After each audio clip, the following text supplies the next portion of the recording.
Le nouveau président Donald Trump a déclaré ce mercredi 29 janvier qu'il utilisera la prison militaire de Guantanamo pour détenir des migrants sans papier. Il souhaite ainsi que cette prison, normalement réservée aux détenus accusés de terrorisme, se prépare à accueillir jusqu'à 30 000 migrants sans papier. Je vais signer aujourd'hui un décret demandant au ministère de la Défense et de la Sécurité intérieure de préparer un centre pour 30 000 migrants à Guantanamo Bay, a déclaré le président américain, en ajoutant qu'il s'agirait de criminels en situation irrégulière. Pendant sa campagne, Donald Trump a constamment dénoncé une invasion de migrants accusés d'empoisonner le sang des États-Unis et d'avoir provoqué une vague de criminalité, ce qu'aucune statistique officielle ne démontre. La prison de Guantanamo a été ouverte en 2002 à l'intérieur d'une base militaire américaine située sur l'île de Cuba, dans le cadre de la guerre contre le terrorisme déclarée par l'ex-président George W. Bush après les attentats du 11 septembre 2001. Elle a vu défiler des centaines de prisonniers,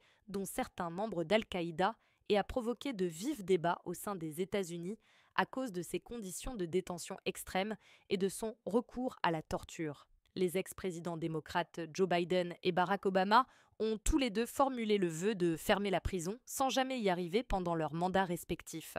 En septembre dernier, le New York Times a obtenu des documents gouvernementaux montrant que la base militaire de Guantanamo est également utilisée depuis des décennies par les États-Unis pour incarcérer certains migrants interceptés en mer. Selon le journal, les migrants sont placés en détention dans un espace distinct de la prison où sont incarcérés les détenus accusés de terrorisme.